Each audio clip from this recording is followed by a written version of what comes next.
Councillor Luff, followed by Councillor Ashmore. Thank you, Mr. Mayor. I will be speaking against the motion. I think we're trying to request the province of things that they have clearly outlined in the Green Energy Act and the Municipal Act that they're not going to allow. And I don't really feel it's the purview of this council to tell the province what to do or what not to do. They have made a decision. They are, in this case, the upper tier provincial government to us, and we are a creature of the province.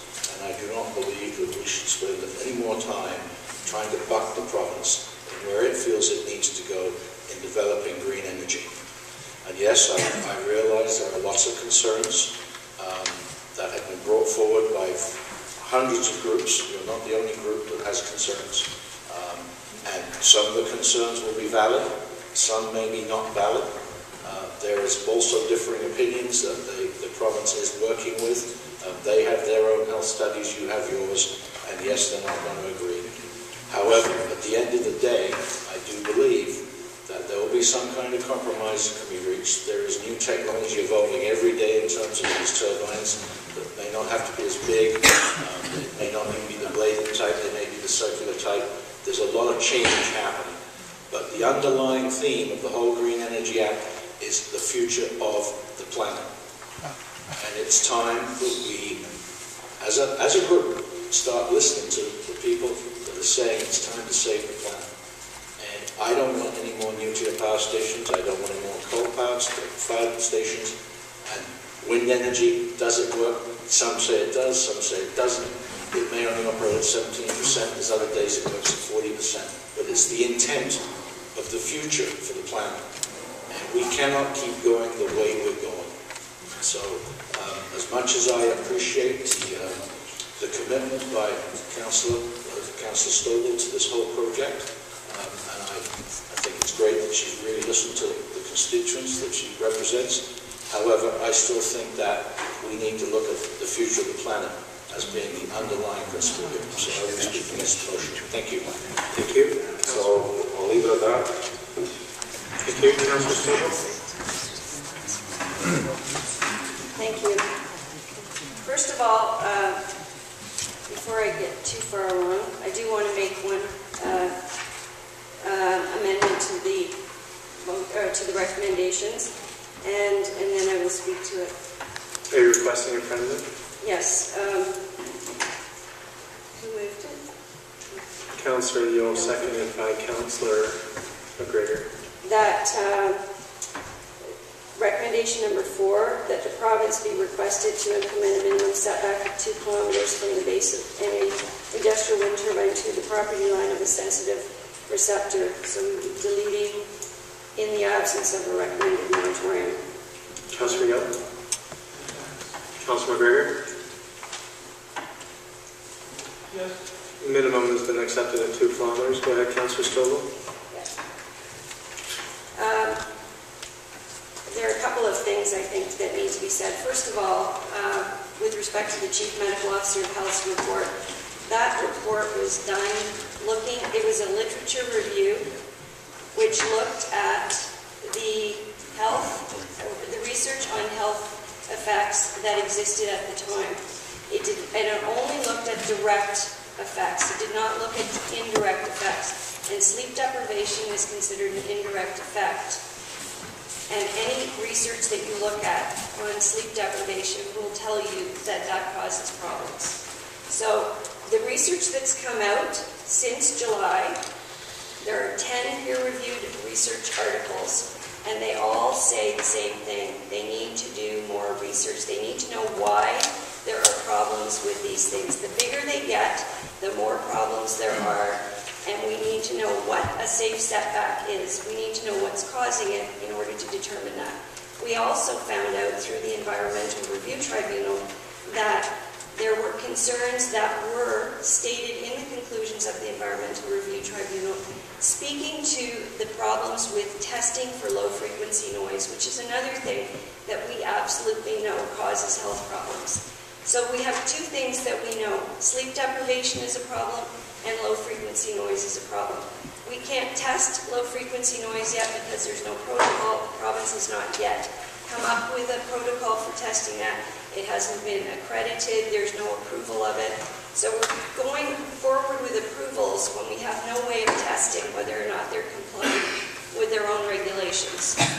We also found out that the Ministry of the Environment staff had released memos saying that they had an issue with this and that they felt that the noise limit was too high. There were hundreds of complaints with respect to the projects in Pulankton. They knew there were problems. They knew that the noise limit was too high. This is nighttime noise. This is not daytime noise. And it goes on and on and on, and it gets worse and worse. So we don't know how to test it. We don't know where a safe setback is, and yet we're still approving things. Yes, the Green Energy Act is in effect, but we do not yet have the projects approved. They have to be approved before they can go forward. And we are able to submit our comments and our concerns and our recommendations, and we've been encouraged to do so by the Minister of Energy and the Minister of Environment and our former MPP and our current MPP. It's our duty to speak up when we think there's a problem, and we should be making recommendations on things that we think need to be done. This speaks to those concerns. We're talking about setting up a reliable, accredited noise testing protocol, a moratorium until they've done the independent health studies, which they could do now on people who are living with these problems. We're requesting a minimum 2-kilometer setback, which is based on the science that's coming out from all around the world, and including the Australian Senate inquiry, which recommended a 2-kilometer setback anywhere that is within any residential buildings. The fifth recommendation is for a fee to be established to look at this. It's taking an awful lot of time on behalf of staff. And that the province be requested to consider amendments to the Green Energy Act and the REA approval process. And those amendments would include things like making sure that there is meaningful consultation with both the municipalities and the local community, and that there be a demonstrated municipal and local support as a condition of the project's approval. None of these things is going to last if there is not support from the community. If it drives people out of our communities, that's not something we want to be looking at. We want people to live here. If they're not living here, we're not going to be getting our property tax revenue. We're not going to have the fees to pay for all the services that we need to provide. And these are, with respect to the size of the turbines, we're only looking at the industrial wind turbines. We are not talking about small personal wind turbines that are on your farms, that farmers are using, or that are on top of Sir Sanford Fleming or any of the other smaller projects. This is a huge issue for my area. It is on the Oak Ridges Moraine. It is an environmentally sensitive area. We are a high aquifer vulnerability zone.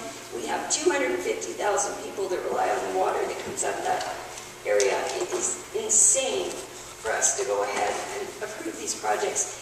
We can't build anything else there. This should be subjected to the same kind of environmental scrutiny that we put everything else through. So that's my...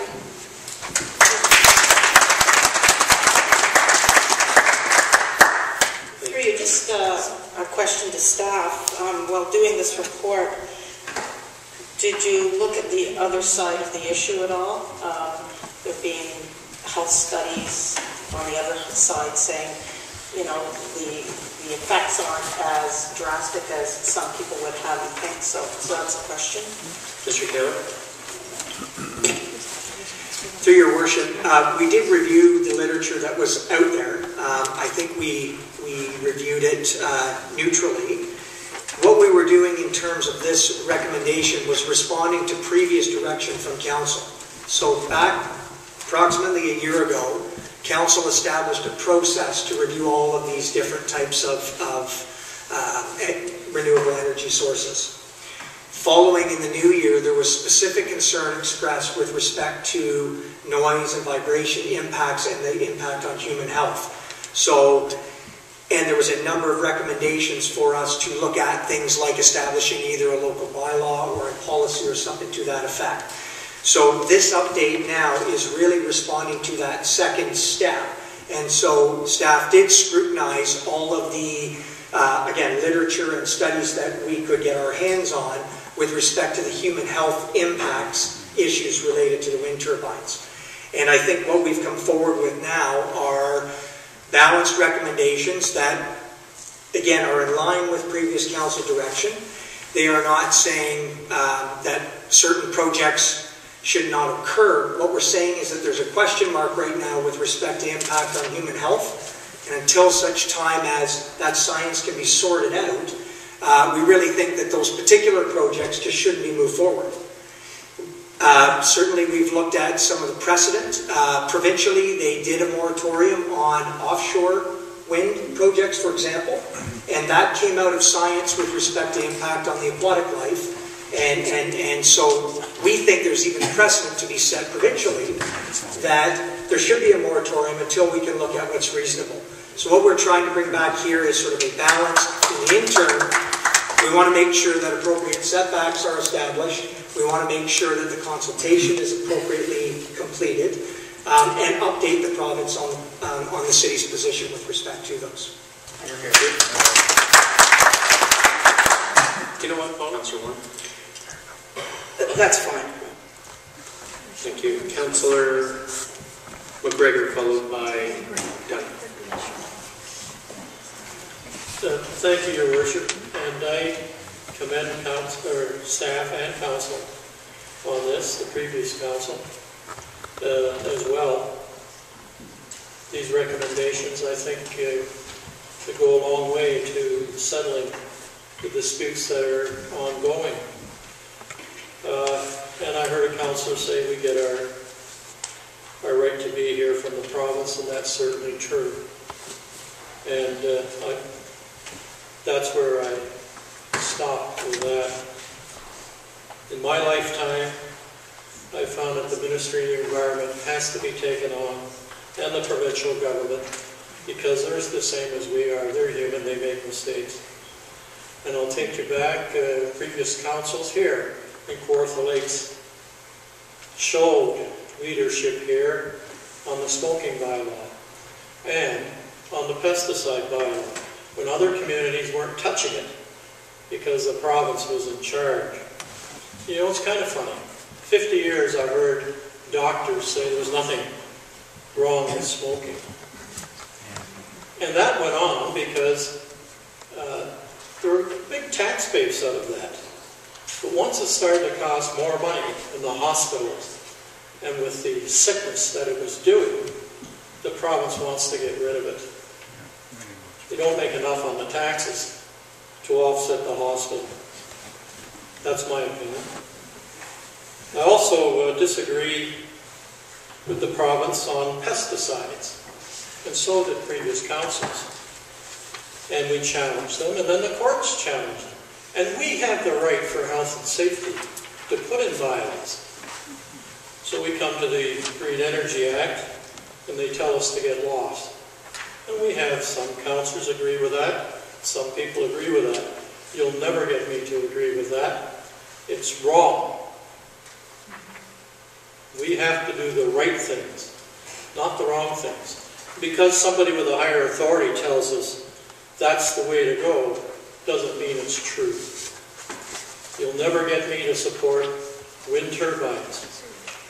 The way they put it in and the health facts, other countries have gone into this and have found that there's problems. I have contacts in Germany. Germany is the leader in the world, folks, for electronics. They're taking it over. And yes, energy is a huge thing. Computers are a huge thing. Man, I don't even know what's a BlackBerry, a Blueberry, a Strawberry, a Raspberry, all these iPads, U-pads, this pad. Who the heck knows what's going on out there? It's passed me by. Frankly, I don't care. that it's passed me by. We have a job to do here. Our staff are doing it. And I can't say enough for that we must keep putting the challenge forward. If we don't, we're not doing our job. And I'm not saying anybody at this table who debates on the other side of what I'm saying is not doing their job. That's where they are, and this is where I am.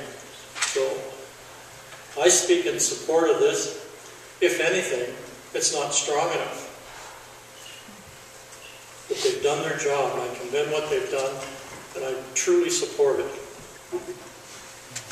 Thank you. Councillor Yeo, you care to sum up? Councillor Stoba, you've had 2 times at this, and the procedural bylaw, you're out of times. Sorry. Councillor Yeo?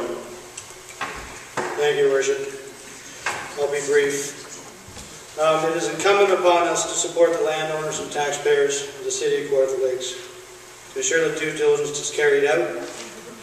It's our duty to make sure these setbacks are in place to protect the health, now, real, perceived, however we want to look at it. I sit in this chair and I take my direction from one act called the Municipal Act, which tells me I must represent the ratepayers. I do not take my direction from the Green Energy Act. Hope you support this motion. Thank you. Thank you. Calling the question. Recorded vote requested by Councillor Stovall. Councillor Clerk, Madam Clerk. Councillor Elmsley. In favor. Councillor Ashmore. Opposed. Councillor Strangway. In favor. Councillor Luff. Opposed. Councillor Dunn. In favor. Councillor Junkin. In favor. Councillor McGregor. In favor. Councillor Stovall. In favor. Councillor O'Reilly. In favor. Councillor James. In favor. Councillor Vilmer. In favor. Councillor Hodson. In favor. Councillor Yeo. In favor. Councillor Warren. In favor. Councillor Campbell. In favor. Mayor McGee. In favor. 14 in favor, 2 opposed, motion carries.